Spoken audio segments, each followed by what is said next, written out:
शरीफ खानदान के घर जाती उम्रा की कानूनी हैसियत पर नून लीग और पंजाब हुकूमत में लफ्जी जंग जारी है और इस दौरान राना सनाउल्लाह ने सरकारी अफसरान को मुखातिब करके बयान दिया था, जिस पर वफाकी हुकूमत अब मैदान में कूद पड़ी है। फवाद चौधरी ने वज़ारत इत्तलात की जिम्मेदारियाँ संभालने के साथ ही राना सनाउल्लाह के खिलाफ सीधा दहशतगर्दी का पर्चा काटने का ऐलान कर दिया है। हमने ये फैसला किया है कि राना सनाउल्लाह के ख़िलाफ़ जो उन्होंने गुफ्तगू की है उसके ऊपर टेररिज्म का और मुतल्लिका कवानीन का पर्चा होगा, उनके ख़िलाफ़ कार्रवाई की जाएगी। अगर आप अफसरान को धमकियां देंगे, इदारों को ब्लैकमेल करने की कोशिश करेंगे, आपको कार्रवाई का सामना जो है वो करना पड़ेगा।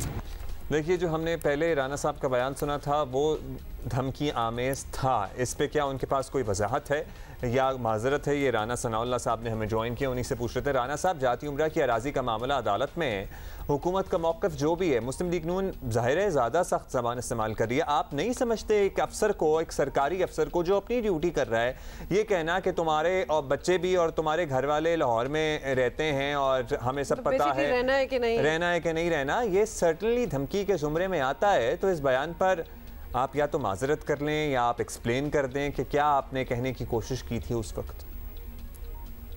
ये हरगिज़ धमकी नहीं है और ये सख्त ज़ुबान भी नहीं है।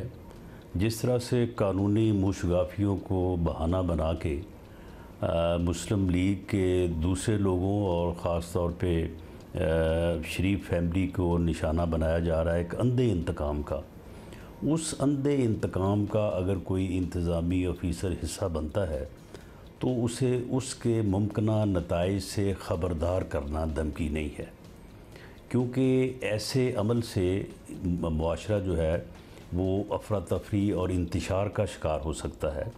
और मैंने ये भी कहा कि अगर ऐसा होता रहा कि अपोजिशन के घरों को जो है वो बुलडोज़ किया जाने लगा और उनकी ख़वातीन को अदालतों में घसीटा जाने लगा, तो फिर शायद ये मुल्क जो है ये जमहूरी भी ना कहला सके और फिर रहने की भी काबिल ना रहे। तो उन मुमकिना नताइज से ख़बरदार करना जो है वो धमकी नहीं है। धमकी ये होता अगर मैं किसी ऑफिसर का नाम लेके ये कहता कि मैं तुम्हें अपने हाथों से फांसी दूंगा, मैं तुम्हें फैंटी लगाऊंगा, मैं तुम्हें जेल में डालूंगा, तो मैंने तो कोई ऐसी बात नहीं की। मैंने सिर्फ़ उनको ये याद दिलाया कि उन्हें इस हुकूमत के अंधे इंतकाम का हिस्सा नहीं बनना चाहिए। वंडर कि शायद मुझे ये कोई कहता कि मेरे बच्चों ने यहीं पे रहना है तो मैं तो ऐसे धमकी ही समझता। राना साहब, वैसे कमिंग फ्रॉम यू तो धमकी ही लगेगी। आप जितने भी आराम से बड़े अच्छे लफ्ज़ों में भी जो भी कह देंगे इट विल साउंड लाइक अ धमकी। तो हुकूमत के मुताबिक तो राना साहब धमकी आमेज़ बयानात आपने दिए हैं और आपके ख़िलाफ़ मुकदमा बनेगा, तो that is what they are saying. अब वो बातें तो खैर और हैं कि इमरान खान ने क्या कहा और माजी में क्या हुआ, लेकिन अभी तो मुकदमा हो सकता है। जो बात तब गलत थी वो अब भी गलत है, गिरफ्तारी भी हो सकती है, तो इसके लिए तैयार हैं आप? देखें, माजी में इमरान खान ने क्या कहा ये और बात नहीं है। हाल जो है वो माजी से जुड़ा होता है और मुस्तकबिल जो है वो हाल से ही आगे बढ़ता है। लेकिन इससे पहले भी जो है वो हमारे ख़िलाफ़ झूठे बेबुनियाद मुकदमात रेफरेंसेस जो है वो बनाए गए हैं, बनाए जाते रहे हैं और अब भी अगर ये मुकदमात बनाना चाहते हैं तो बिस्मिल्लाह करें, ये बनाएं। हम इंशाअल्लाह ताला उसे कोर्ट ऑफ लॉ में जो है वो डिफेंड करेंगे। मैं कानून का एक अदना तालिब इल्म हूँ, मैं समझता हूँ कि किसी को ख़बरदार करने में और धमकी देने में क्या फ़र्क होता है। अच्छा राना साहब, चलें, आप कह रहे हैं जी आपने धमकी नहीं दी, अब आपका ये मौक़िफ़ है तो हम इस पर दोबारा बार पूछ ही चुके हैं। आप बता दीजिए कि एक और इशू पे भी आपका मौक़िफ़ हम लेना चाहेंगे। जहांगीर तरीन तहरीक इंसाफ से नाराज़ हैं, 2-3 दर्जन अरकान असम्बली के साथ फिर रहे हैं इधर उधर।